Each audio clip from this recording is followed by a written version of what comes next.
it is very difficult for something to go out of context. Whenever something comes up in politics, it always has a basis somewhere. It always has some truthfulness in it somewhere hidden. Hata kama itafanyika sahi, down the line itakuja kufanyika. Na sisemi kwamba DP atauawa. So you're trying to mean that this allegation might be true? I mean, given the veracity of these allegations, this is a serious matter. And we are talking about the second in command in this country. We are talking about His Excellency, the Deputy President. You know, this is the second in command, the principal assistant to the President. So, even if the letter is not authentic, even if the letter cannot be trusted... It was confirmed that the letter was not authentic. Yes, because it is not signed. But again, look at the contents of the letter.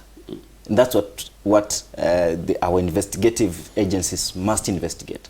They must unearth the author of that letter. We get the motive behind it, because we don't want anything to happen to our Deputy President. And there was also allegation that Itumbi was involved in the saga. Yeah, you know, Dennis Itumbi is not new to controversy. Yes, in fact, look at what happened during the ICC thing, and all through, you know, whenever he tweets, whenever he posts, it always lands on somebody's toes. So we know him. He's a good Kenyan and he's good in digital things. So, but you know, he's also is seen as a supporter of Deputy President. And vile tunaona mambo ikienda, it's like ukiwa mrengo ya DP, maybe shida tu itakuja tu siku yake. But tuna imani ya kwamba DCI na support team yenye wana work na wao kutafuta ukweli wa hii barua, watafikia katika zile misingi za kujua nani aliandika hii barua na kulikuwa na nia gani ya kutoa hii barua, ili tuweze kushika wale ambao walitengeneza hii barua. Na kama kuna ukweli ndani yake, unajua katika advanced democracies, allegations against House cabinet secretaries are enough to make them step down. In fact, they should have resigned. They should step down. Alinki kuingiza tu katika hii habari ambayo imeweza kuwa kipaumbele katika gazeti la Taifa Leo, ambayo linasema kwamba atetemesha kambi ya Ruto, na ni Daktari Karanja Kibicho hapa. Na baadhi tu ya mambo yameandikwa hapa ni kwamba ahofiwa ana njama ya kuzima Ruto kisiasa mwaka 2022. Wasiwasi atavunja Jubilee, kugawanya serikali. Yaani wasiwasi mkubwa ni kwamba huenda Ruto akavunja Jubilee ikiwa atapata nafasi ya to be nominated as the candidate for the Jubilee Party. Lakini kuna uchunguzi ambao umeweza kufanywa na FBI ambao walikuwa ni miongoni mwa watu ambao walikuwa wanafanya uchunguzi kuhusiana na madai kwamba naibu rais William Ruto kulikuwa na allegations za kumuua, na anasema kwamba Dennis Itumbi amekuwa involved. Hapa nafikiri ni muhimu tuzungumze sisi nchi kama Kenya kwanza, tuna the way siasa zetu tunavyozipeleka. Vile mazungumzo yanakwenda ni kama ambaye tayari tuko kwenye election ya, na tunazungumza bado tuko mbali sana. Na nafikiri rais wetu amejaribu kuleta ile fikra kwa muhimu tuangalie mambo ya development, na hata alikuja akasimama akazungumza kushambulia hawa leaders wake wengine including the Deputy President. Nafikiri hiyo ilimrudisha nyumba kidogo Deputy. Na katika siasa za Kenya inajulikana, imetokea wakati wa nyuma kwa one of the sympathetic way ni mtu kuleta hii issue ya kuwa kuna njama ya kumaliza ama kitu kama hiyo.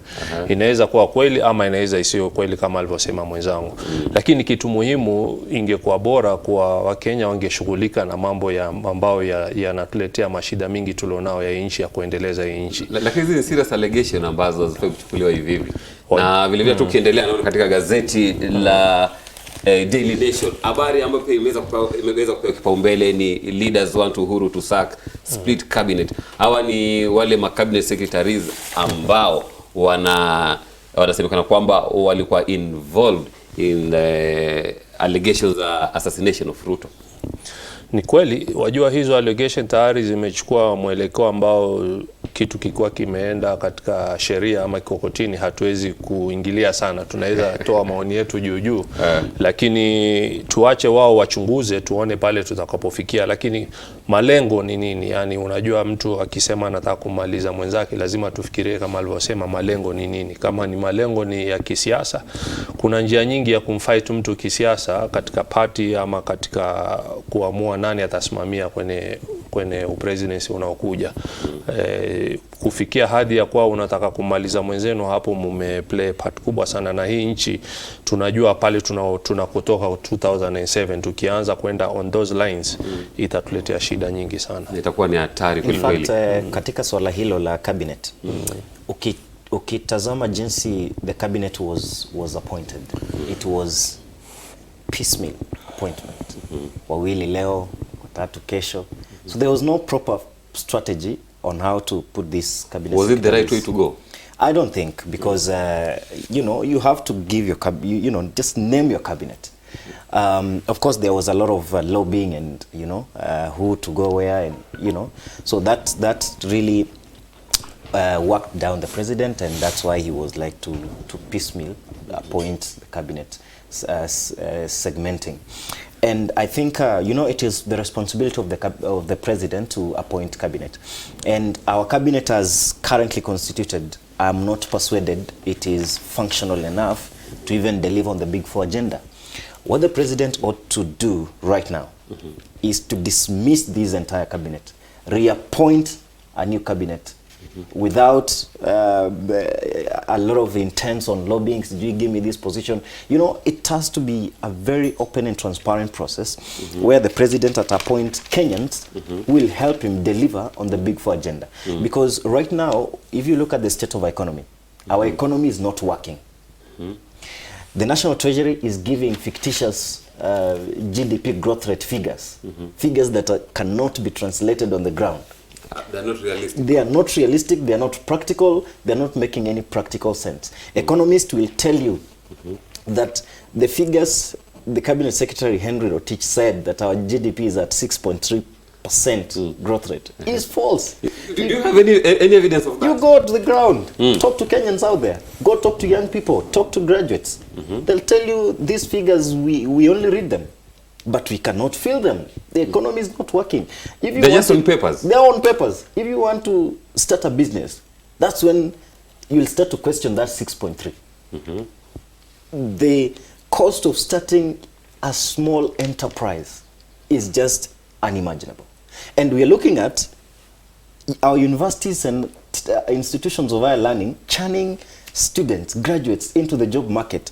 World Bank estimates that about, and the United Nations affirms, about 600,000 to 800,000 graduates every year going into the job market, against a backdrop of 106,000 jobs, formal jobs being created every year. So we are looking at more than 450,000 plus graduates going jobless. McHugh, they even don't have the capital to start a business. McHugh, they don't even have securities to put as collateral when they want to get loans. You understand? Now, you go to our banks. Most of our banks don't trust our young people. Why?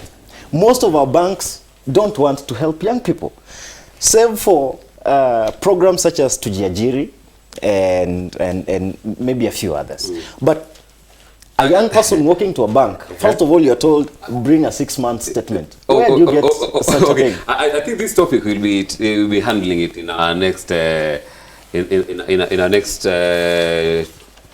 interview, because we'll be talking about youth empowerment and employment in the country. But katika gazeti la Star, Mzali manake ashaanza kuingilia maneno ya vijana na huyu ni kiongozi wa vijana. Wanasema kwamba why state will not hire new civil servant. Huyu ni Margaret Kobia, CSU, anasema kwamba serikali haitakuwa inaajiri wafanyikazi wapya. Tatizo kubwa la serikali yetu ni kuwa ile wage bill imekuwa kubwa sana, na kama alivyosema ndugu yetu, ni kweli tuna matatizo matatizo, pesa hakuna.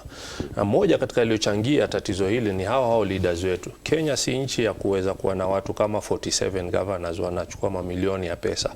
Hiyo wage bill kubwa imeenda big chunk kwa leo, unasikia paka katika wabunge tayari wanapigania kupata house allowance mbali na hizo pesa wanazopata.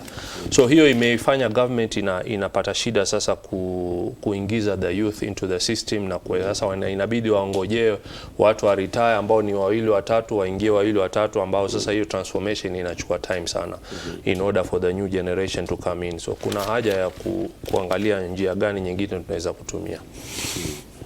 I think you know the public service is actually unable to contain the wage bill. Why? And look at this. Even if we don't hire more, still the wage bill is too high. So what are we supposed to more do then? More than 50% of our budget is going to salaries. Salaries don't grow our economy. It is development in terms of infrastructure, in terms of creating jobs, that is going to create economic growth.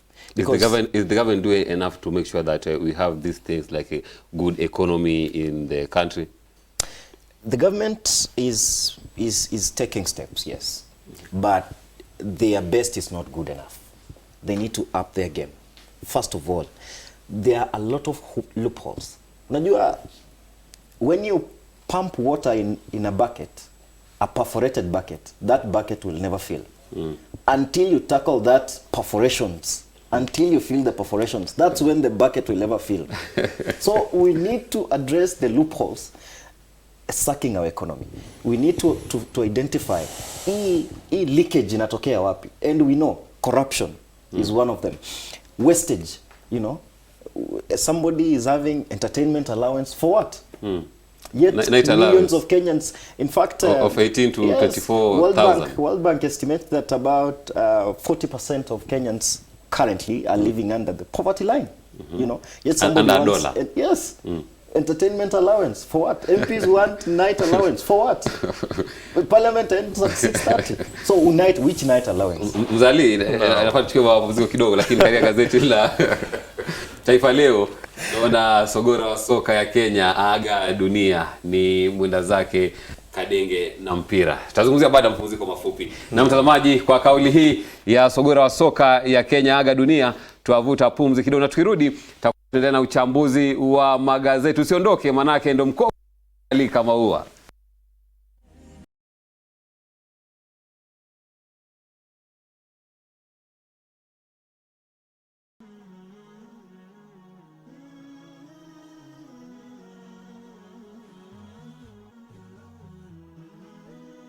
Horizontv, kurunzi ya taifa.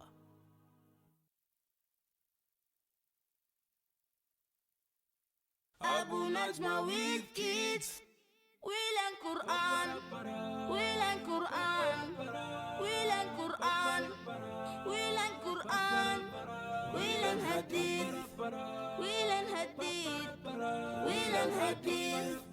We learn hadith. We learn the duas. We learn the duas. We learn the duas. We learn the duas. We love a prophet. We love a prophet. We love a prophet. We love a prophet.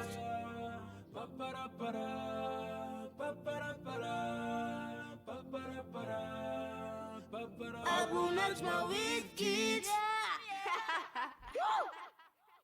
Abu Najma with kids. We learn Quran. We learn Quran. We learn Quran. We learn Quran. We learn hadith. Assalamu alaikum warahmatullahi wabarakatuh. We are now at the Arena 1. Wait, you just stand there. And over here we have player of the day. I'm back to beat Hamza's team. Is it time? I chose Surah Al-Mutaffifin. I don't know the names, but Nabi Isa said, I am a slave of Allah Is it Prophet Luqman? 1 point for this team. Welcome to Active Sunday. Things which will happen at the last day, which is very shocking. That's not fair because I wasn't here. It's a happy, happy, happy day. Oh, what a happy day it is for Active Sunday. On the next episode, watu wasema Ayatul Kursi ukisoma kwa makini ni dalili ya kutosha kwamba hii Qur'ani ni kitabu cha Mwenyezi Mungu. Vile Mwenyezi Mungu huyu anaaminiwa na Waislamu amejisifu kwa sifa gani? Kama kwamba aonyesha kwamba maadamu Mwenyezi Mungu sifa zake ni hizi, lazima kila mtu amwamini Mwenyezi Mungu huyu. Sasa atakakueleza watu pamoja na hayo kwamba Mwenyezi Mungu anastahili kuaminiwa na watu wa Waislamu wote, lakini lao mtu hakuwa Muislamu hafai kulazimishwa kwa Muislamu kwa nguvu. Mwenyezi Mungu asema la ikraha fi din, hakuna kulazimishwa mtu yoyote kuingia katika dini ya Uislamu. Qur'ani mwombezi wangu, Qur'ani kumbao langu, ni kitabu chenye haki huipati.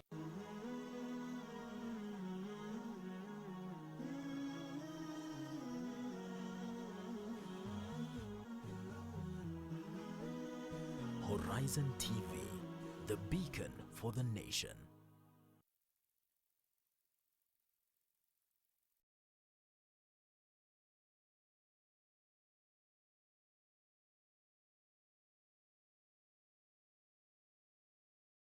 Active Jumatatu ndani ya Jumatatu, na kipindi hichi aletwa na kwako Muhammad Sam Obura. Every Monday, Tuesday, Wednesday, Thursday, Friday Swabah Show itakuwa inatamba katika anga za Horizon TV. Na kabla tujinda katika mapumziko, we are talking about many things.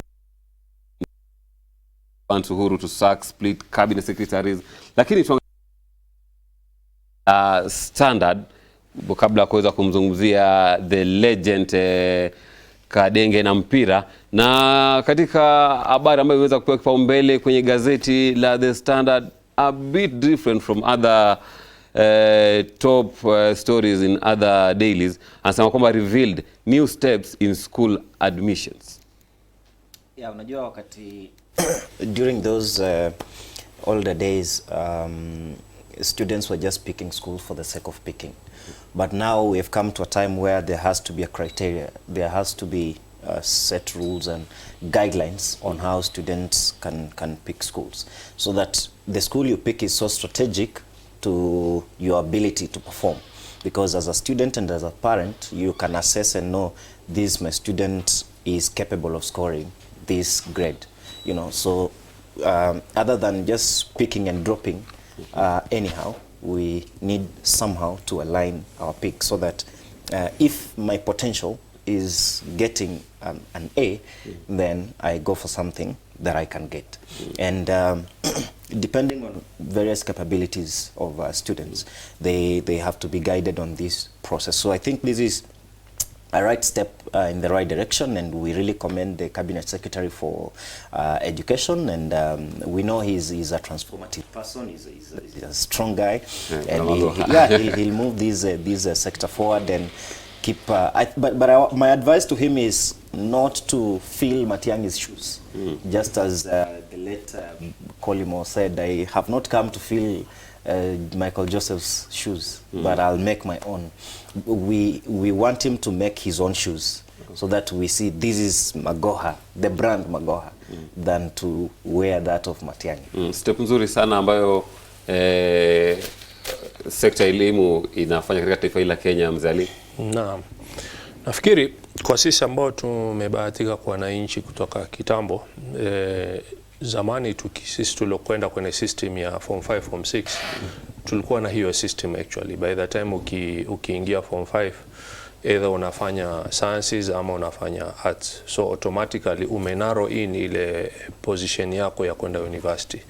Kwa hivyo unaweza kuchagua na unakuwa focus kwa miaka miwili, unakuwa ushajua mimi hapa ndio nataka kuwa daktari ama nataka kuwa engineer ama nataka kuwa economist ama nataka kuwa. Lakini hii system baadaye ilipokuja 844 kidogo iliwakoroga watu, kwa sababu choices zilikuwa nyingi mpaka mtu anakuwa confused achague nini.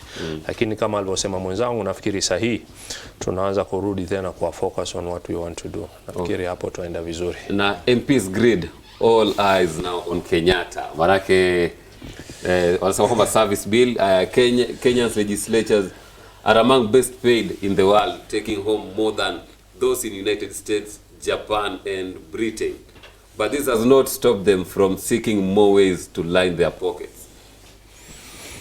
Wanataka allowance kibao sana ongezeke. Kuna night allowance, gym allowance, entertainment allowance, sitting allowance. Shida ya wabunge wetu wamejitakia maisha ambayo sio ya mtu wa kawaida.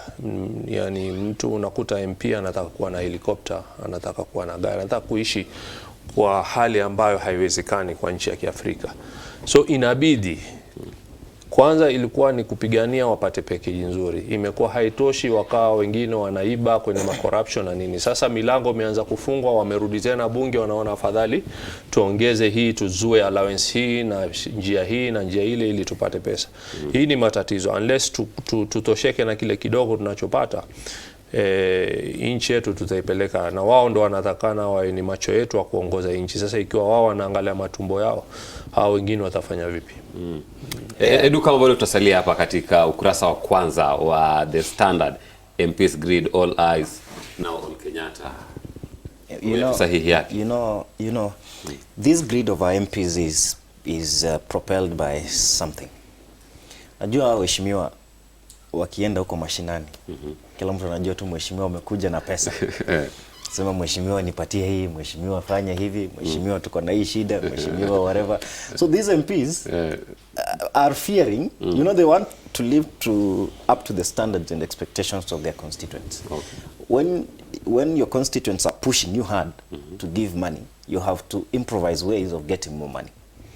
Sisi lazima, first of all, this is not the MP's problem. This is our problem as the people. Sisi ndio tunafanya hawa wangwana wanatafuta hizi pesa kwa udi na uvumba. Tukiwachana na hii maneno ya handout, mheshimiwa akikuja, we put him to task or put her to task about legislative measures, about how they are going to improve our economy, other than kusema mheshimiwa this, mheshimiwa that. Unaona, that one will help, number one. Number two, hii system ndio imefanya hivyo, maana yake labda washauri wafanye hivyo wakienda kule mashinani kwa constituency zao. They give out money to the to their kwa watu wao. Sasa ni kama like system yao au the system inachangia sana. Hata kabla mwenzangu akuje, unajua sisi ndio tunatakanga kitu kidogo. Hiyo ni ukweli wa mambo. Kwa wakati wa campaign na sasa wanataka kiti.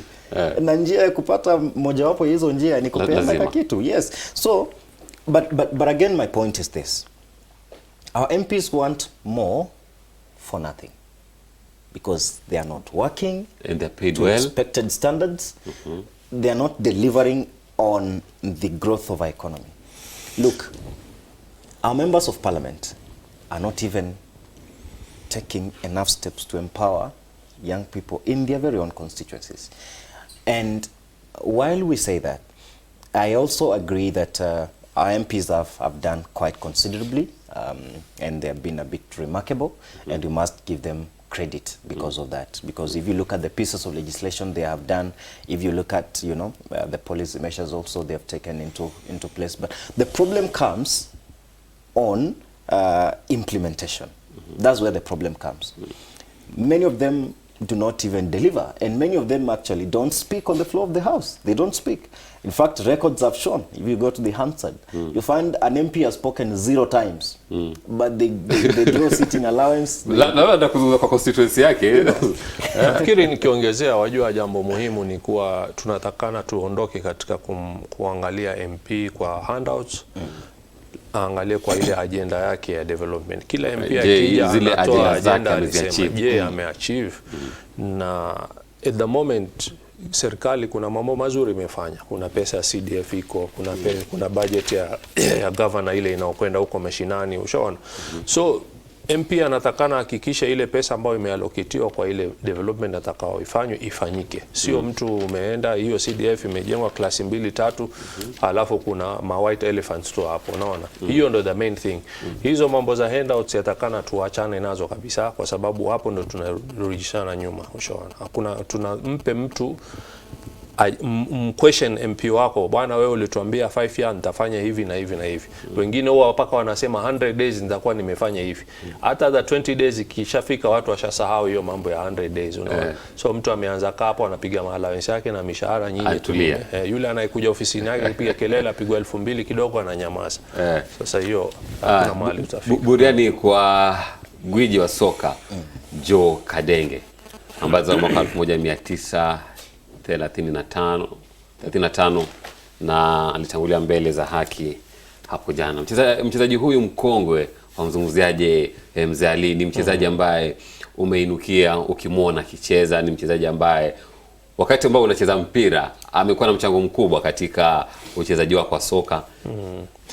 Nafikiri jana kulikuwa na siku tuweza sema tulikuwa na harusi na pia tulikuwa na kifo, kwa sababu timu yetu Kariobangi ilifanya for the very first time, na habari hiyo iko katika ukurasa wa kwanza wa gazeti la The Star. Basi kwamba Sharks Mount Mighty Everton at Kasarani. Sharks ni wale hilo lilikuwa miamba wa majini hapa. Ni jambo zuri, la pia ni jambo la kusitisha kwa mwenzetu mzee wetu Joe Kadenge. Ni katika wazee ambao mimi nilikuwa mdogo akicheza mpira, tukisikia tu Kadenge na mpira katika redio. Na nikabahatika paka nikakutana naye, in fact akawa team manager wangu katika club ya Volcano, ile the first professional football club tuliokuwa nao hapa nchini. Na ni mchezaji ambaye aliweza kutoka 1957 mpaka 1960. Mara 3 Kenya ndo mara kwanza kuchukua kikombe kikiitwa Gossage Cup kuleta hapa nchini. Uganda kabla hapo walikuwa wamechukua miaka 5 mfululizo. Kwa niaba tu mtazamaji ambaye anatazama Gossage Cup, Sekafa bila shaka. Ndio. Gossage ndio ilikuwa ikaja kabla independence, ilikuwa ikiitwa Gossage, baada ya independence ndio tukaita Sekafa. Kwa hivyo Kadenge ni mchezaji ambaye alianza ile generation ambao ilofanya mpira kuanza kuinukia. Baada generation yao ndio wao wakaja wakawamenta hii generation nyingine, pia ikaja ikachukua tena Harambee Stars wakati wa kina Mahmoud Abbas na kina Lidone Murila, hiyo group. Kwa hivyo lakini Kadenge mbali na kuwa amecheza mpira, alikuwa na style yake yeye. He was the only winger ambaye alikuwa anaweza akachukua mpira from deep in akaenda nao all the way mpaka akafunga. It's very hard kuwa winger na ukaweza ukascore mabao mingi, lakini alikuwa na hiyo skill yake, akiweza kibita kicut in akiscore mwenyewe na pia akiplay na akicheza na wachezaji. Na baada hapo pia akakuwa coach, akakuwa team manager, akawa mentor, akakuwa coach wa timu ya taifa ya Harambee Stars mwaka 2002. Kwa hivyo I think ni pigo kubwa kwa Kenya, na pia ameproduce vijana ambaye pia walikuwa masters wengi, Francis Kadenge, kuna Evans, kuna Rogers, wengine wao tuliwahi kucheza nao pia. Lakini ingawa hawakulast miaka mingi, na hii ndio shida moja tuko nao vijana wetu leo. Unakuta mtu anacheza mpira miaka 2 3, huyo haumsikii tena sababu ya lifestyle yetu hii.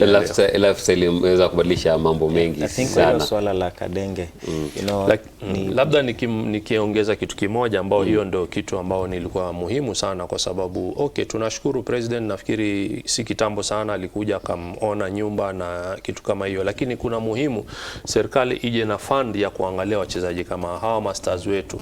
Inatakana kuwe na special fund ya kuangalia, kwa maana career ya football ni short sana. Mtu miaka 5 6 7 amemalizika. So after that yeye life yake yote ameingia kwenye mpira. So inatakana at least wale wanaokwenda Harambee Stars kuna special fund wanaikewa, ambao kama vile MP wakimaliza huwa kuna retirement benefit na wao wanapata retirement benefit ya kuendelea.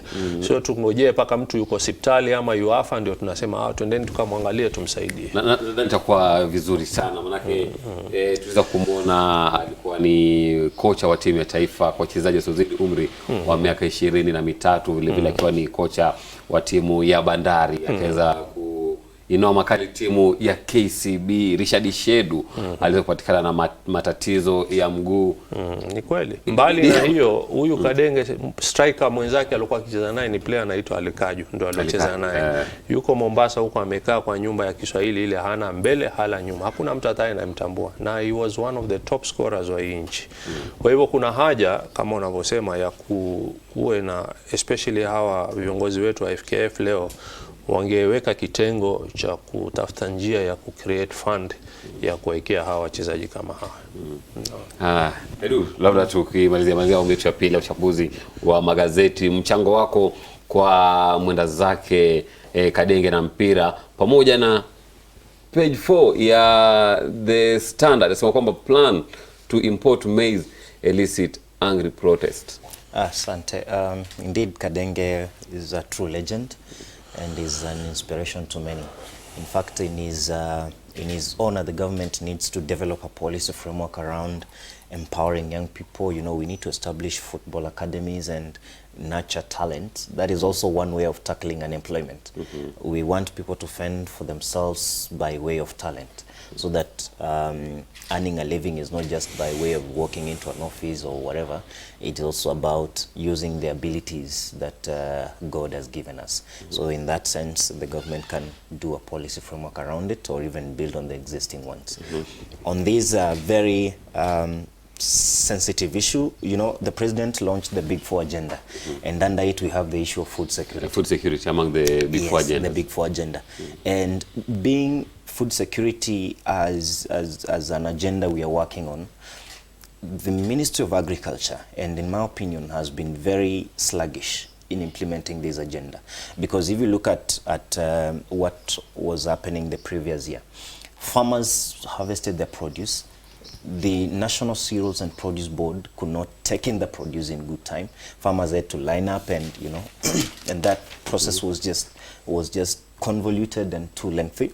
They ended up taking their grain back to their own home reserves, and here the National Cereals and Produce Board says they are in a shortfall of 4 million bags, and yet the government is importing 12.6 million bags. So why the surge? You know, why the extra bags?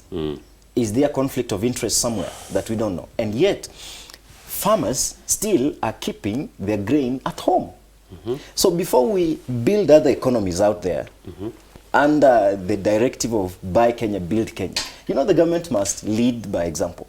It cannot tell us to walk this route, yet it is walking the other route. What they are doing is to impoverish our farmers. You know, lost sales are going to be realized.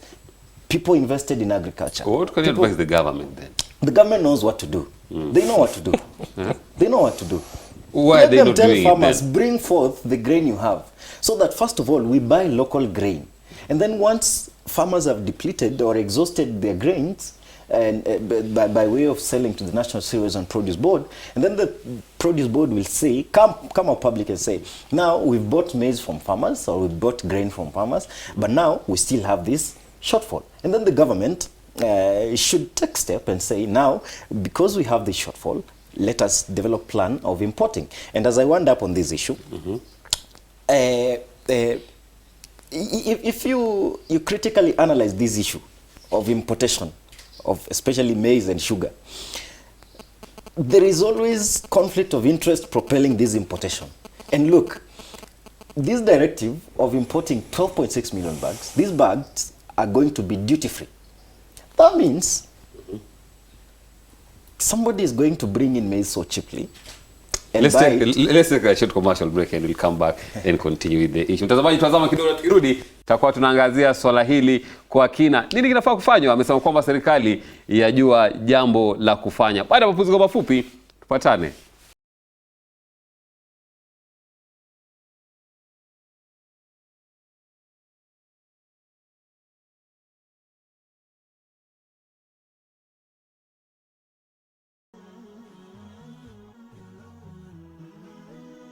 Horizontv, kurunzi ya taifa.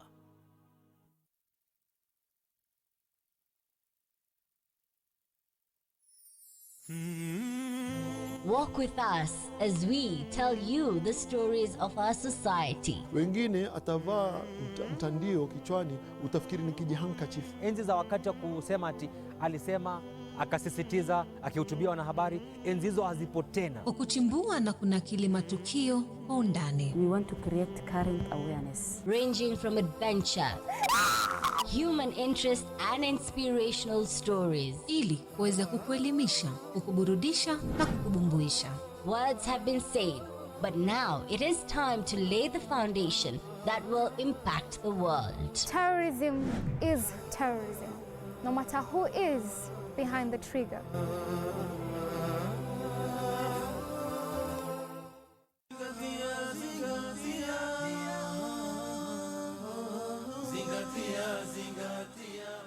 Kalamu imeinuliwa kwa watu sampuli tatu, yani hawaandikiwi madhambi. Wa kwanza, mtoto mdogo mpaka atakapo balighi. Mtu amelala akaota, akazungumza, akapiga makelele, akabobokwa, haandikiwi madhambi. Na mtu ambaye ni mwandazimu mpaka akili yake itakaporudi. Yoyote miongoni mwenu ambaye atakuwa ni mgonjwa au ala safarin, au atakuwa katika safari, fa'iddatu min ayamin ukhar, anaruhusiwa kula kisha atalipa baadaye. Muhimu zile ambazo wadaiwa uziweke hisabu, na kila ukilipa uondoshe mpaka atakapomaliza.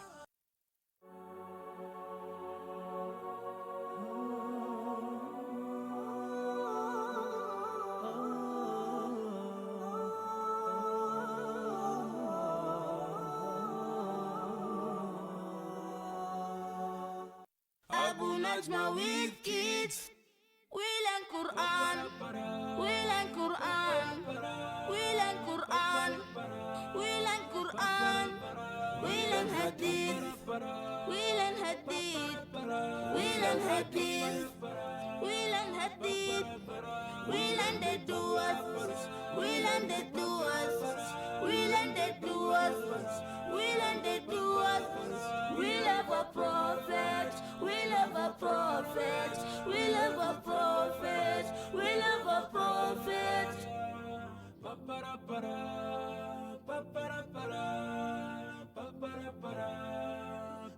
Abu Najma with kids. Abu Najma with kids. We learn Quran. We learn Quran. We learn Quran. We learn Quran. We learn Hadith. Assalamu alaikum warahmatullahi wabarakatuh. We are now at the Arena 1. Luigi, just stand down. And over here we have player of the day. I'm back to beat Hamza's team. He's a diamond. I chose Surah Al-Mutaffifin. I don't know the names, but Nabi Isa said, I am a slave of Allah. Is it Prophet Luqman? 1 point for this team. Welcome to Active Sunday. Things which will happen at the last day, which is very shocking. Waylun lil mutaffifin. That's not fair because I wasn't here. It's a happy, happy, happy day. Oh, what a happy day it is for Active Sunday. On the next episode, watu wasema Ayatul Kursi ukisoma kwa makini ni dalili ya kutosha kwamba hii Qur'ani ni kitabu cha Mwenyezi Mungu. Vile Mwenyezi Mungu huyu anayeaminiwa na Waislamu amejisifu kwa sifa gani? Kama kwamba aonyesha kwamba maadamu Mwenyezi Mungu sifa zake ni hizi, lazima kila mtu amwamini Mwenyezi Mungu huyu. Sasa atakakueleza watu pamoja na hayo kwamba Mwenyezi Mungu anastahili kuaminiwa na watu wa Waislamu wote, lakini lao mtu hakuwa Muislamu hafai kulazimishwa kwa Muislamu kwa nguvu. Mwenyezi Mungu asema la ikraha fi din, hakuna kulazimishwa mtu yoyote kuingia katika dini ya Uislamu. Qur'ani mwombezi wangu, Qur'ani kumbao langu, ni kitabu chenye haki huipati. Walk with us as we tell you the stories of our society. Wengine atavaa mtandio kichwani, utafikiri ni kijihandkerchief. Enzi za wakati wa kusema ati alisema, akasisitiza akihutubia wanahabari, enzi hizo hazipo tena. Kwa kuchimbua na kunakili matukio kwa undani. We want to create current awareness. Ranging from adventure, human interest and inspirational stories. Ili kuweza kukuelimisha, kukuburudisha na kukubumbuisha. Words have been said, but now it is time to lay the foundation that will impact the world. Terrorism is terrorism, no matter who is behind the trigger.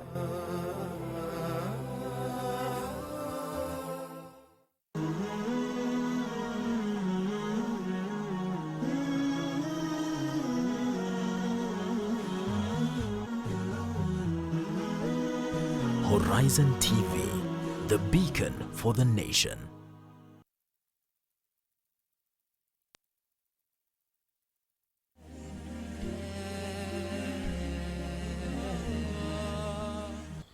Na mtazamaji, takwimu zasema kwamba hapa nchini Kenya ni takwimu ama survey ambayo iliweza kufanywa na Kenya National Bureau of Statistics mwaka wa 2018 ambapo Wakenya milioni 7 hawana kazi, with 1.4 million people here in Kenya wanatafuta kazi huko nje. Na survey hii iliweza kufanyika mwaka wa 2008 na wanasema kwamba mwaka wa 2016 kulikuwa na about 25 million Kenyans in working age bracket between 15 and 64 years. Na nakaribisha katika awamu hino ya kuweza kuangazia swala la kazi katika taifa hili la Kenya, na kikosi changu tayari studioni ambacho tumeweza kudadisi nao masala mbalimbali, habari ambazo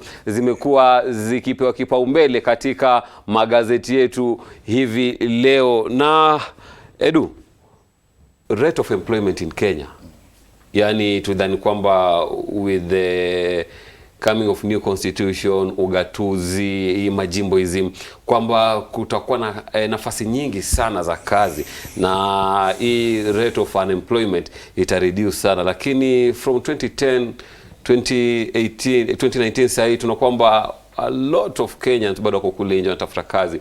Vijana wengi wanaenda skuli, baada ya shule wanaenda wanatafuta nafasi za kazi, wanazikosa. Mzali na Edu, shida iko wapi? Lakini kabla hamjatueleza shida iko wapi, maana najua kwamba kuna mambo mengi sana ambayo inafaa tuzungumzie ndani ya kipindi hichi, hasa ukosefu wa kazi humu nchini. Wadhani kwamba kuna njia mbadala ambazo tunazatumia sisi kama Kenya kuweza kuhakikisha kwamba tuna struggle kuweza kupigana na ukosefu wa kazi katika taifa hili la Kenya? Cause kumekuwa na mfano ambao umekuwa ukitolewa kati ya taifa la Kenya na taifa la Singapore. Mataifa haya mawili yana historia sawa, manake yote yalikuwa colonized by the British. Mwaka 1963 wote wakawa independent. Lakini ujaribu kuangalia taifa la Singapore na taifa la Kenya sahii kuna tofauti kubwa sana. Lakini kabla ya kuweza kupata udadisi wetu kuhusiana na swala hili, tunaye binti ambaye atakuwa na pamba makala haya, ajulikana kama Ikra, ambaye ni spoken word artist. Ikra, sijui una nini ya kutupa leo? Hebu tuonjeshe kidogo mambo yako, tuweze kuona taaluma yako, hasa kuweza kucheza na maneno. Somini yule hatari, natupa mistari, kuweni tayari, juni kali kuliko za kanyari. So mwanaume tanimari, asiwari, bora lete mahari, na asinihari cause mimba mimi ndio ntakari. Yani huyo nitakuwa naja kwako baadaye Ikra. Bila shaka ni kijana huyu mdogo ambaye ameanza skuli juzi, lakini ana talanta hasa kuweza kucheza na maneno. Jambo zuri sana, anapata kazi kutumia talanta yake. Na tutazungumzia masala ya ukosefu wa kazi katika taifa hili la Kenya, na at least naweza kupeana background information kidogo. Na mzali, hii rate of unemployment in Kenya, maana tunaona kwamba tuko at 9.31% unemployed Kenyans kunradhi. Tatizo la unemployment ni kubwa sana katika nchi, na kwanza kabla hatuja kwenda ndani, mpaka tuangalie masala mazito ambayo yamechangia masala ya policy za serikali masala ya policy ya education yetu university, masala ya sahihi wameanza hii program ya internship, masala ya technology pia imechangia vipi. Zaidi sana ni kwa sisi tunatakana serikali yetu haswa i-provide ile platform ya kufanya na multiplier effect kwa kampuni sasa nyingi zitachimbuka ziweze kusaidia vijana, lakini hilo halijatokea. Na policy zaidi za serikali zimekuwa na miaka iliyopita kama 10-20 imekuwa na policy kubwa ya kutaka faida kubwa. So wanaona tukiandika watu kidogo, wage bill ikipungua, mabilioni yatapatikana. Tatizo ni kuwa yale mabilioni yanayopatikana hayatumiki tena kuendeleza hiyo multiplier effect tunaozungumza, bali inaenda kwa mifuko kwa watu. So tunarudi kule. So tutaka tujiulize kwanza, kuna haja gani ya serikali tuandike watu kidogo kuwe na mabilioni ambayo yataliwa, badala yake afadhali tuwaingize vijana wapate makazi na tuwe na faida kidogo ambazo zitaonekana kwenye serikali ya nini hiyo. Serikali ya Mheshimiwa Uhuru Muigai Kenyatta sema kwamba among the big 4 agenda kwao ilikuwa ni employment, na tunaweza kuna kwamba kuna baadhi ya kampuni ambazo zilikuwa zimeanguka kama zimedidimia, Rivertex kule Eldoret, kuna Mumias Sugar, kuna Kikomi. Wanasema wana mipango ya kuweza kurevive hizi kampuni ili kuweza kuhakikisha kwamba Wakenya wanapata kazi. Lakini new constitution ilikuja na tujua with ugatuzi devolution nafasi za kazi zitaweza kushuhudiwa nafasi nyingi sana. Okay, a lot of job have been created with the devolution, lakini bado the rate of unemployment iko juu sana. Like, shida iko wapi? Hapo awali nilikuwa nimeguzia swala la the number of university and college and graduates coming out into the job market every year against an economy that is not growing fast enough to absorb these numbers in full. And first of all, there are some key issues that I want to quickly point out. We have, of course, the risk of the jobless underclass. We have the risk of technology, demographic shifts. We have the poverty issue, corruption. We have mismanagement of public resources, misplaced priorities. And then there seems to be an issue with myopia when it comes to handling this issue of unemployment. The government has a focus, but this focus is always dwindled somewhere around the implementation phase, where the government has a solution to unemployment, but it doesn't implement it fully. And this issue of youth unemployment because it is now a serious issue, and the risk we are running, first of all, is when we talk about it or we talk about it too much, we risk making it a non-issue. So we must talk about it while having plans on how to sort it out. But is the government doing enough to make sure that kazi zapatikana kwa vijana na Kenya at large? Because for the youth, I think kuna Uwezo Fund which was launched by the Jubilee government. Yes, yes, the government is really trying. The government is taking steps in the right direction. In fact, there is this Mbele na Biz initiative, it is advanced jointly by our national government and the World Bank, where young people are going to get grants between 900,000 to 3.6 million, and the government is going to guarantee these facilities, and that is a really step in the right direction. When you look at something like Uwezo Fund, the National Youth Development Fund, how many youths have benefited from Uwezo Fund? Labda nikichangia kabla hata kufika how many have benefited. Tatizo kubwa ni kuwa hawa vijana hawajakuwa prepared vizuri. Huwezi kuchukua tu pesa ukampa mtu system yetu, especially at the university level, haija prepare watoto wetu to become entrepreneurs. Wamepreparewa kwa kitoka watafute kazi wafanye. Unaona, kuna haja ya system yetu ifocus at least 1 or 2 years ya mtu kuprepare kimasomo awe an entrepreneur. Anapelekwa field, anafanya kazi kidogo, anaona vile mtu anafanya, anarudi. By the time akitoka akipatiwa hizi funds, yeye amemachua kibiashara. Unaona, sio mtu tu unakuja tunakusanyana hapa jamaa tu for mini club hapa group, kuna pesa pale NOS, kuna pesa pale Tukishachukua hivi hatujui tuanze wapi. Jamaa anakwenda anafanya biashara kidogo, anatia mfukoni kimoja, hazilipwi, alafu ukishtuka nini, hiyo fund imeenda. Mzali, najua kwamba wewe ni mshauri mkuu katika masala ya kibiashara na vile vile entrepreneurship. Udhani kwamba tunafaa kufanyaje ili kuhakikisha kwamba system zetu zina favor vijana, hasa wakati ambapo wana enroll into campuses? Unapata kwamba a lot of youths kule vioni ama in campuses, after graduation, sindio, they go for internship, then after that they're jobless. They are everywhere searching for job. Exactly. Hiyo ndo tatizo. Hata hiyo internship anaopelekwa, mtu anapelekwa, tuseme mfano mtu amepelekwa Equity Bank, anakaa pale clerk, anaonyeshwa ile itamsaidia kitu gani? Haimsaidii how to start his own incubator. Universities zinataka zianzishe startup incubators za kufundisha watu. Sasa mtu katika zile incubators, kuna incubator tuseme ya finance, kuna incubator technology, kuna incubator ya so mtu ata decide field gani ataingia pale, irrespective of what degree he is doing. Mtu anaweza kuwa ni engineer lakini akaanza microfinance, ama mtu anaweza, yani an entrepreneur ni passion yako ile pale unataka kwenda, ushaona, lakini the system yataka iweze kumenta jamaa by the time akitoka anajua. For me, by the way, vijana wengi wanafikiri nchi kuanzisha business is a very big thing. For 2000 shilling you can start a sole proprietor, but they don't know how, and they don't know what to do. Hawana yale maarifa. Hawana, they need to be educated na mentored na kuelezwa, halafu na kupatiwa facilities. Ukianza biashara, kile kidogo unachopata unakiweka bangu, unafungua books zako, unajilipa wewe mwenyewe mshahara. Sio wewe umepata leo 10,000-20,000 ushazita mfukoni, weekend sio ushakwenda kustarehe na marafiki.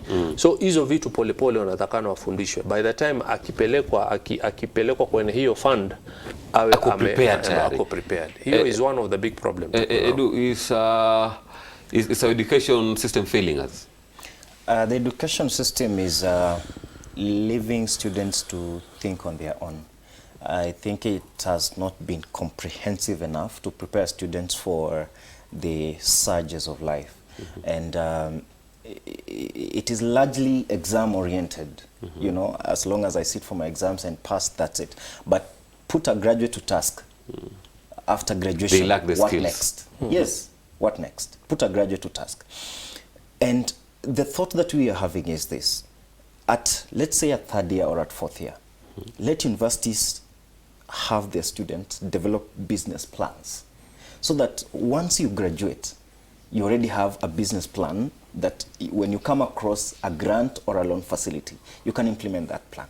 Then letting a graduate out of the university system without any roadmap, without anything at hand, just imagining I'll get a job somewhere in an office and be a clerk or something, or a secretary or something. Manager, yes. MPC. So we need to move away from this job seeking to job creation. And I talked about that Mbele na Biz initiative. How can we go about that? This is the way. You see, like this initiative, Mbele na Biz, government and the World Bank, this is a step in the right direction, because first of all, it is putting the students to task. Develop a concept, advance it, we examine it, and then we approve. That way, students will be in campus thinking of which business to start, then where I'll get a job. Number one, we are training employers. Number two, these medium and small enterprises are the ones largely driving our economy, because these young entrepreneurs want to pay taxes, they want to do so well, they want to make sure that their businesses are having touch, and that way we are creating employment, because a small business will employ 2 or 3 people. And we always run into this fiscal deficit. When we have these SMEs growing, coming up, and they pay their taxes, we are in another way helping the government to meet its fiscal deficit by increasing the tax base. And the taxman will not run into trouble missing out on tax targets, because this country has enough resources to borrow less. This country has enough minds to innovate and develop practical solutions that will really move our economy forward. Just that we are not tapping rightly into the potential and capabilities of our young people. And the trick lies in the government to develop now such programs that will help our young people to showcase what they in fact, Kenya is ranked among the best African countries when it comes to innovation and technology. So if we can tap into this space that Kenya is really becoming a dominant. In fact, in just a few years, Kenya is going to be ranked at the best in terms of technology and innovation. Because just even before I come in, right now, there is increased disintermediation of jobs. Companies are now advertising their jobs online, and that way many people now are high-tech. So it's easy for you to log into a website and see the job description requirement. For now, the rural people who have limited access to technology, now we need to develop a plan on how we will computer literate our people, especially in rural areas, so that we are flying in the same space. Mzali, ukichangia tuna labda tukimalizia, manake in fact ni katika mapumziko mafupi, na baadaye tutakuwa tunarudi. Je, wadhani kwamba with the reduction of technical institution katika taifa letu la Kenya pia imeweza kuchangia to the rate of unemployment, ama to the high rate of unemployment katika taifa letu la Kenya? Maana tunajua kwamba with the technical institution watu wanapata zile skills za kufanya kazi na they can be self-employed. Hilo ni tatizo kubwa. Tulikuwa na diploma colleges nyingi sana hapa zikitoa watu technician wa wiring, technician wa mechanic, technician wa every type of technician. Hizi colleges nyingi za technical zilikuwa wiped away na universities zilipoanza kuwa more commercial. Unaona, kila kitu wanataka kufanya wao, na they were encouraging people waende to university, na the universities, the way they are they're churning them out, they were not really technically properly qualified. They were just theory. Unaona, so ime cut off ile part ambayo ni muhimu kwa nchi. Yani nchi yetu pia utakuta watu wengi wamequalify for a certain subject, lakini requirement iko in a certain field. Employers wanasema sisi tunataka watu hawa. What they are coming out ni watu wengine. So imekuwa ni big problem. Kuna haja ya colleges zetu zikama up zifundishe watu the real jobs zile zinataka. Naomba uzie hapo, maana mwelekezi wangu Suleiman of Tuanda amekuwa na hodha, inabidi uchukue mapumziko mafupi, labda baadaye itakuja kuzungumzia swala hili kwa undani sana, kwa hiyo kwamba labda shida iko wapi, solution ni nini nafaa kufanya kwa kwamba the rate of unemployment reduce in Kenya. Mtazamaji, tazama, tukirudi tutakuwa tunazungumzia swala hili la ukosefu wa kazi ama ukosefu wa ajira kutosha katika taifa hili la Kenya.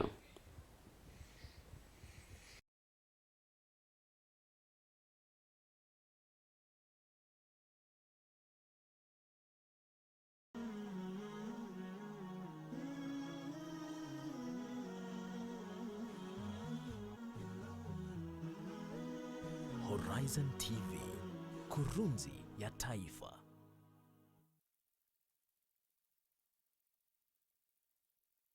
Abu Najma with kids. We learn Quran. We learn Quran. We learn Quran. We learn Quran. We learn hadith. We learn hadith. We learn hadith. We learn hadith. We learn the duas. We learn the duas. We learn the duas. We learn the duas. We love a prophet. We love a prophet. We love a prophet. We love a prophet.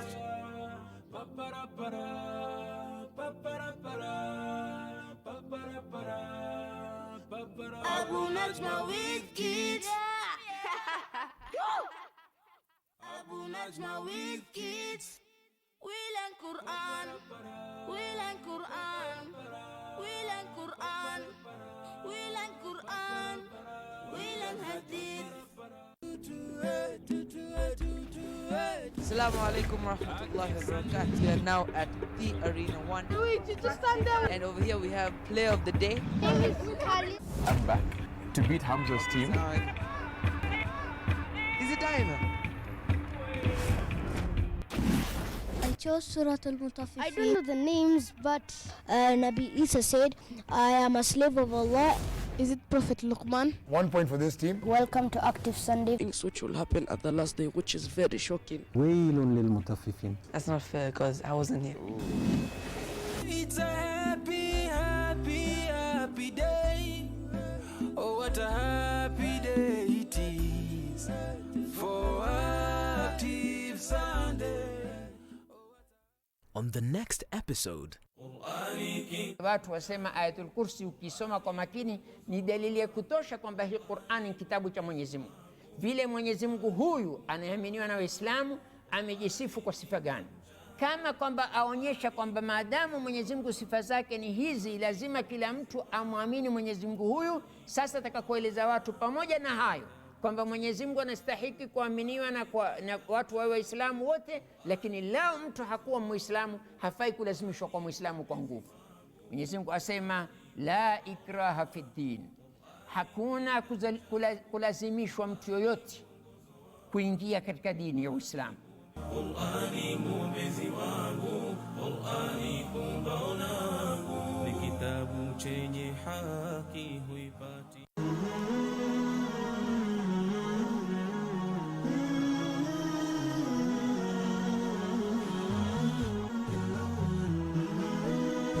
Horizon TV, the beacon for the nation.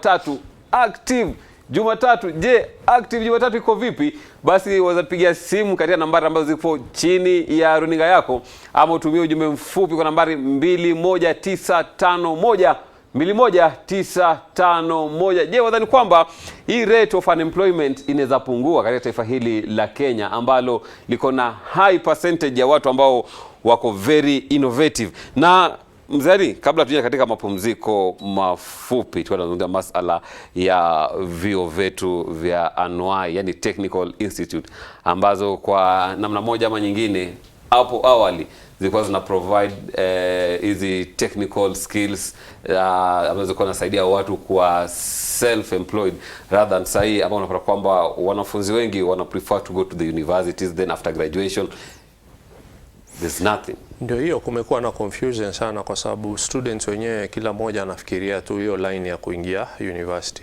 na hajui, most of the students hawajui hata ile course mtu analetewa kabla hajamaliza, analetewa ile form ajaze achague anataka kwenda kufanya kazi course gani. Most of them hawajui, by the time akishaingia akishafanya ndio ana realize hii course hakuna mahali itanifikisha na it's too late then.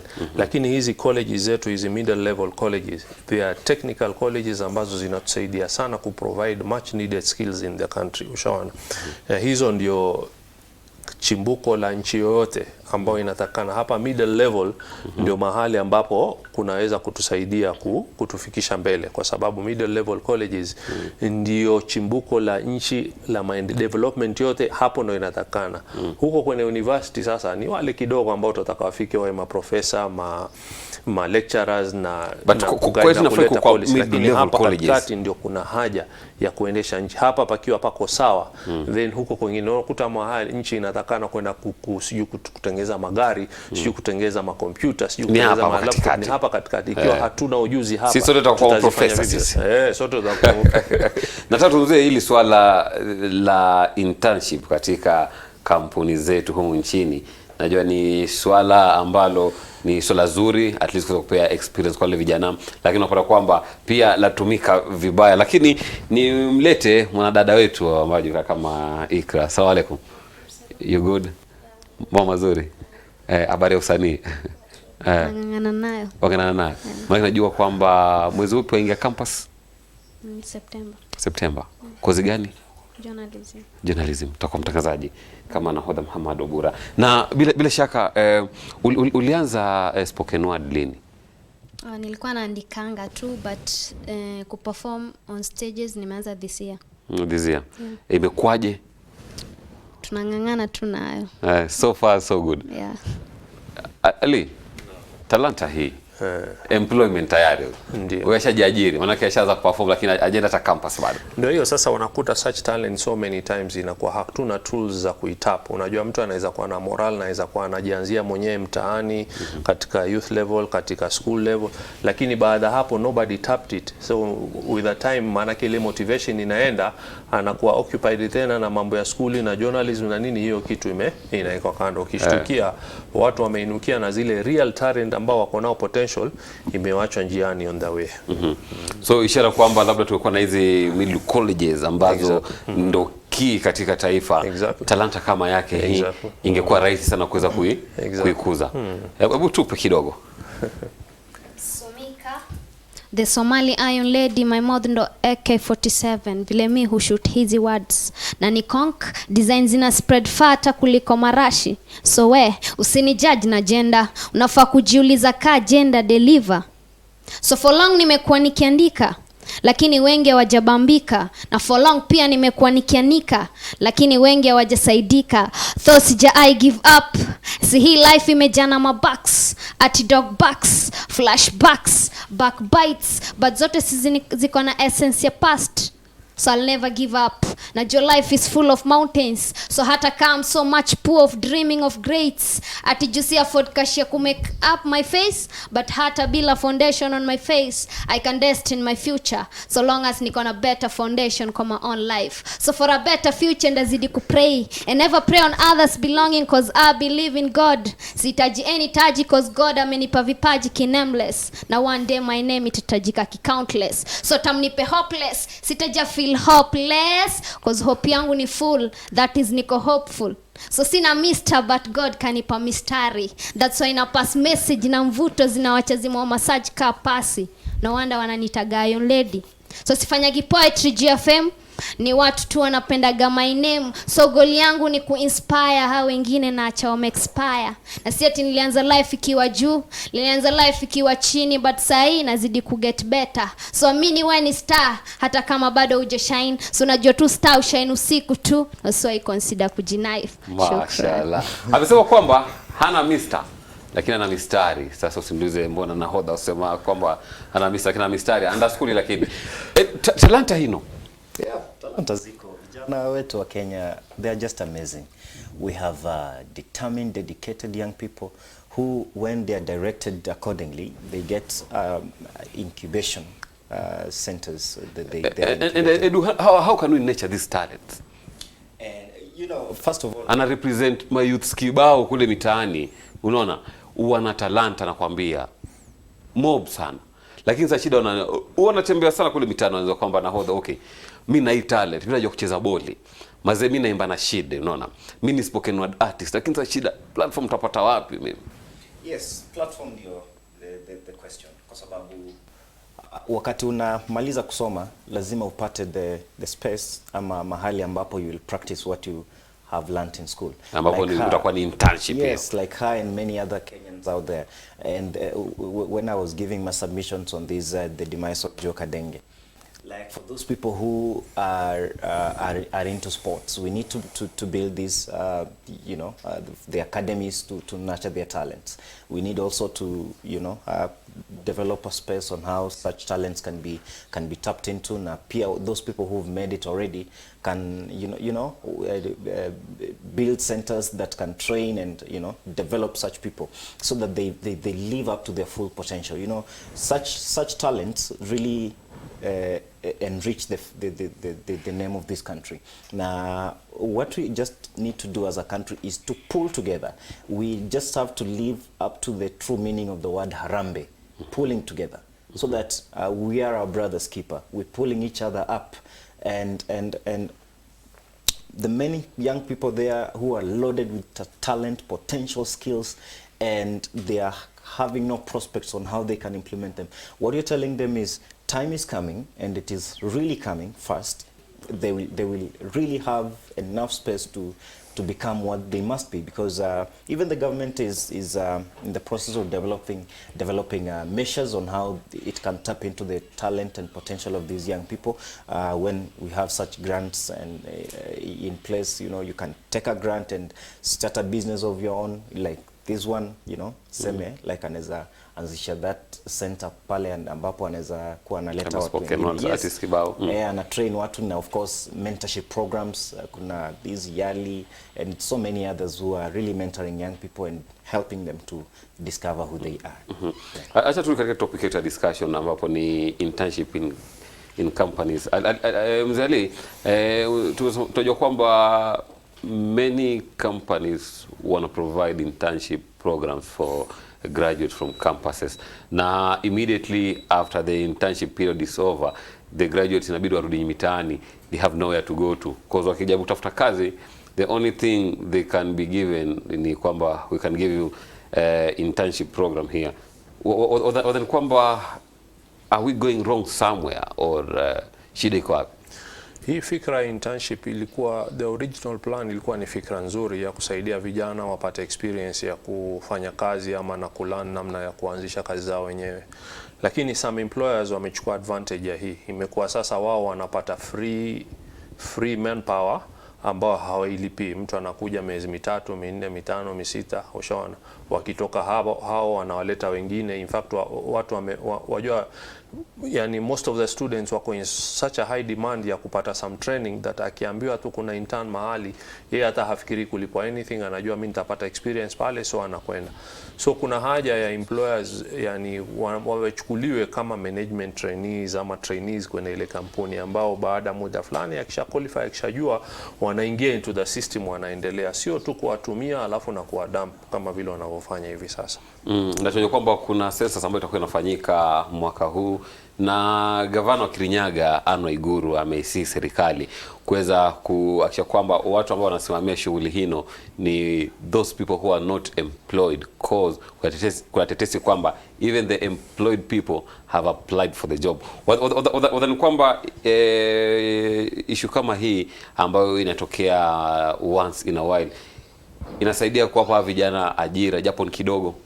Yeah, it is an economic strategy to turn on programs that would help lessen the pressure of unemployment.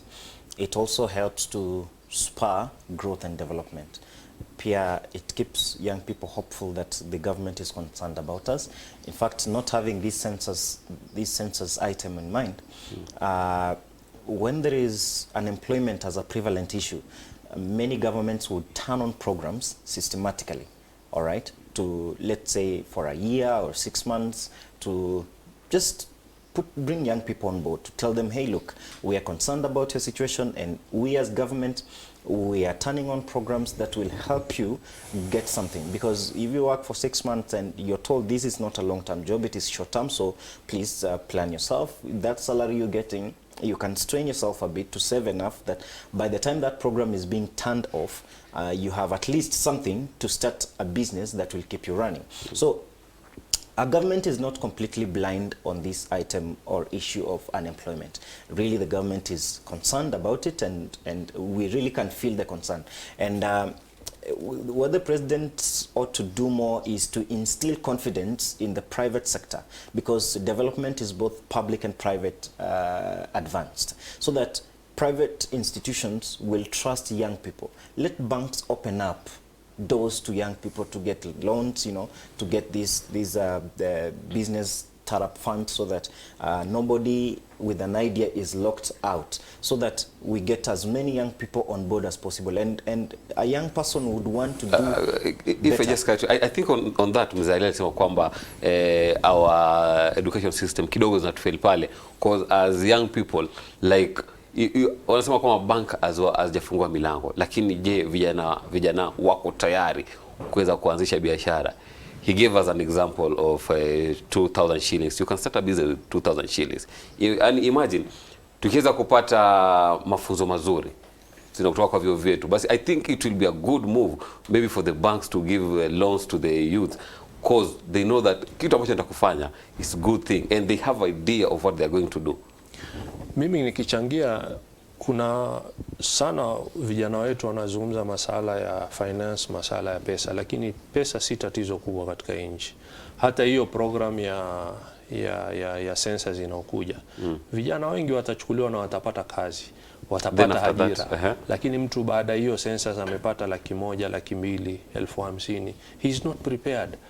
What will he do? Atatumia tu hizo pesa, atastarehe, akishtuka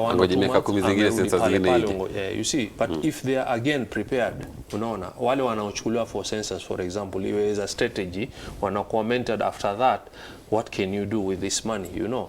so that akitoka kama mtu alikuwa na talent kama vile dada yetu hapa, mtoto wetu huyu, unaona, anajua mimi nikipata hii pesa nitajidevelop, niongeze hii talent. Lakini ikiwa wewe umemchukua tu kampa pesa na hujamfundisha chochote na hujamentor how to develop to become an entrepreneur, then tutakwenda hapo in those circles tu, na wanasayansi watatumia, maanake wao wanazitumia hizi tools za funds kuleta vijana wao, sema twendeni tukachukue pesa pale, wanafunguliwa pale account, wanapatiwa pesa, yeye ashajenga jina langu, wakizitumia wasiponi hiyo imeenda na mambo. Nafikiria we cannot blame our system of education entirely, because first of all, as a student of higher learning, you have to be a critical thinker. You don't have to look at things from a present perspective, but in everything you do, you need to have a third eye. Yes, you must have a futuristic approach, because as a graduate, you know, people expect you to make some decisions that will reflect the test and value attached to a graduate. But how many graduates unafikiria hivyo? You know, if you challenge these graduates, you'll get how they think. And maybe the challenge they face is just getting that jackpin, that enabling capital. What they can do, you might not imagine. Yes, not everybody can do well in business. There are those who can do well in employment, and there are those who are just naturally entrepreneurs. Give them a pinch, they'll take the entire world. So what we need to do to our young people is to capacitate them. Let us give them a chance to make mistakes. Let us allow our young people to make mistakes. Because Kwame Nkrumah said, let Africa make its own mistakes. Time has come for you guys to leave and let us run our continent the only way we can. That way, if you trust somebody, all right, to do something, and you tell them, all right, fine, the mistake you make must be a progressing mistake, all right, so that they have the responsibility. They see, these guys have trusted us, so we need to perform exemplarily well. And the Kenyan young people are a unique generation of people. These people are fast thinkers. These people have a vision. These people only need a platform to show who they truly are, like our young sister here. They just need this platform. The Kenyan youths wanakosa a platform to showcase what they can do. Yes.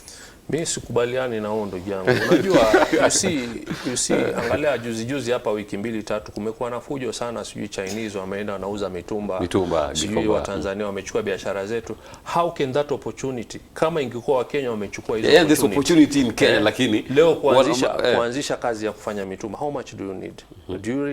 How much money do you need kuanza kitu hiyo? How much can you make? Angalia wale, how many, kuna wa few ambao tukisoma stories zao ambao wameanza na today they are big business people. Unaona, lakini sisi we just look for an easy way. Unaona, tunataka vitu on a silver platter. Hakuna, you know.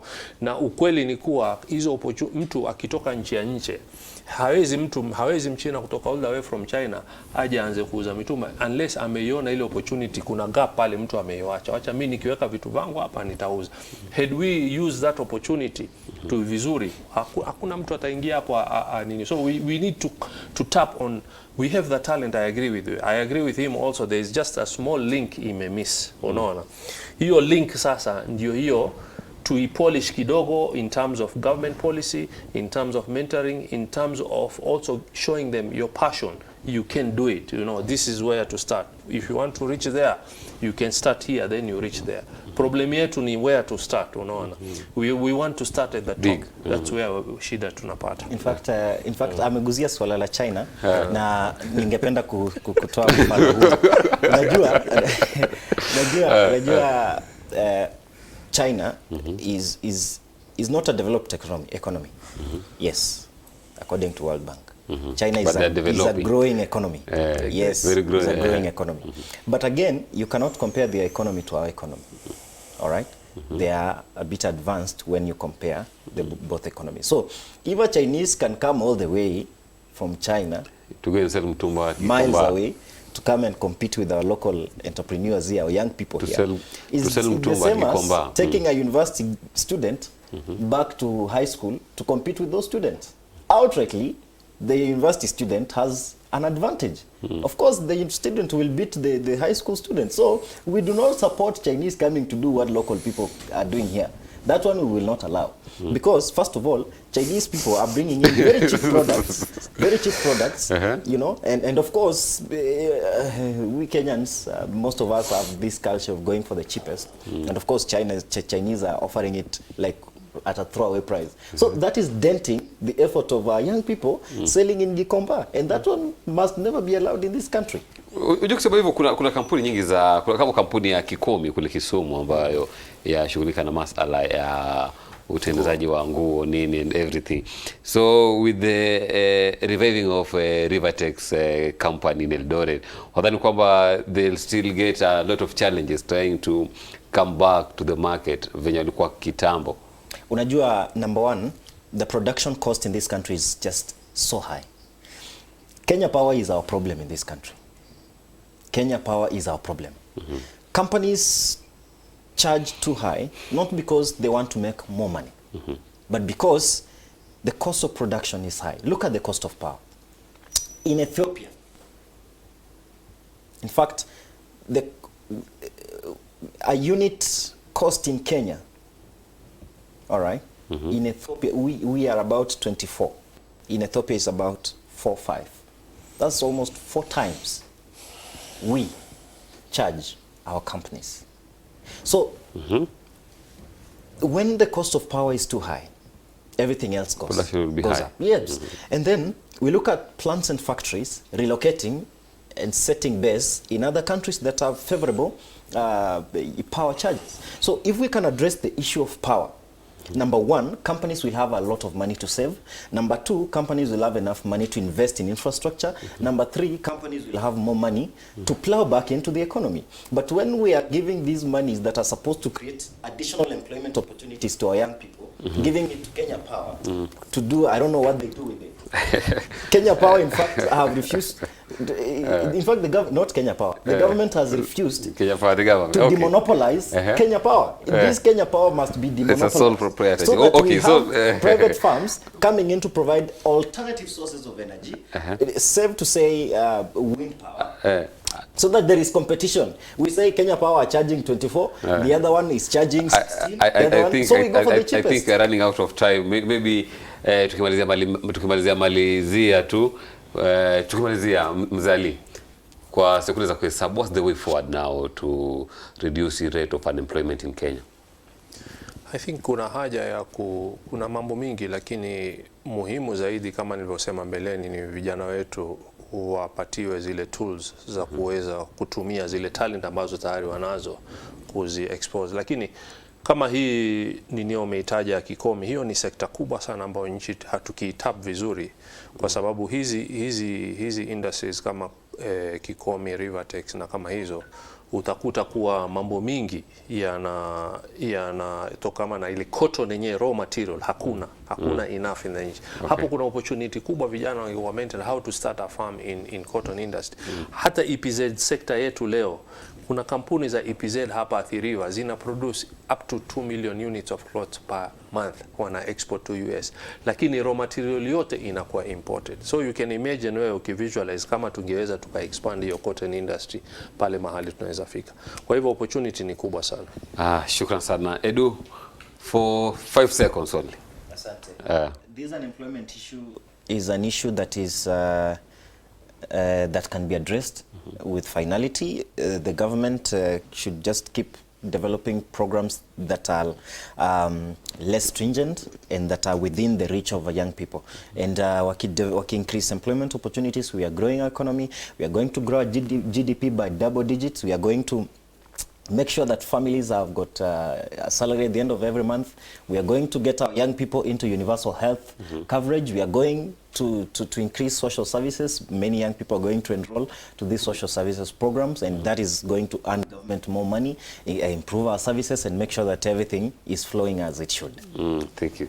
Thank you so much, Edu, for your time. Ikra, tukimalizia manake naambiwa kwamba nahodha muda haunasi, yafaa uende uandae kipindi cha Sanchari ya michezo ambacho kitakuwa kinakuja mwendo wa saa 11 saa za Afrika Mashariki mida jioni. Una mipango ya kuendelea na kipaji chako cha spoken word even after graduating? Yes. Labda umeka mikakati hivi kwa kwamba okay, after campus nitakuwa na I try to balance between spoken words and career. Yeah. Like how are you planning to balance between your career and your talent? Maybe nifanye part time. So part time job ama part time spoken word? Spoken word. Okay. Na so far society imekuchukulia vipi wewe kama mtoto wa Kiislamu unanukia katika sanaa hii na kucheza na maneno? Lazima kuna wenye kuna negative attitudes.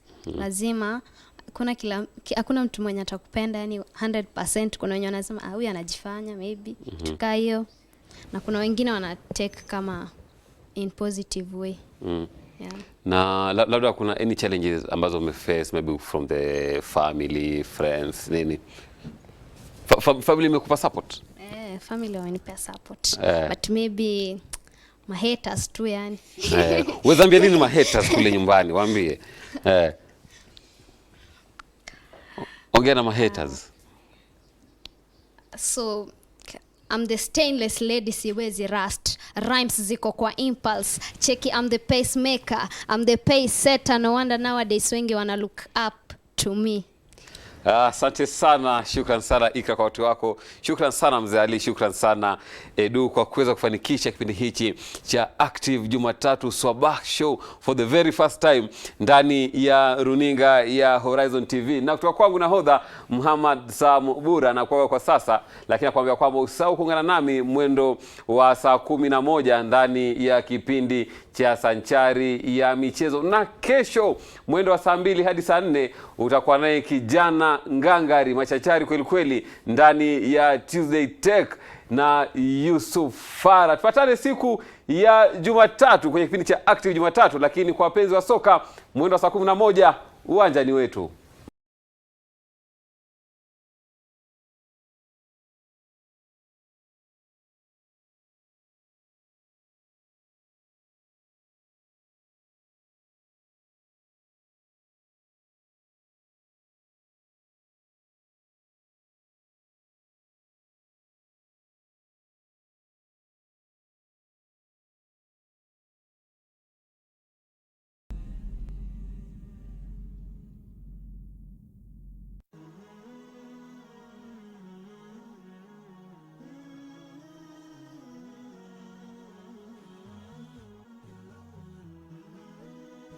Horizon TV, the beacon for the nation.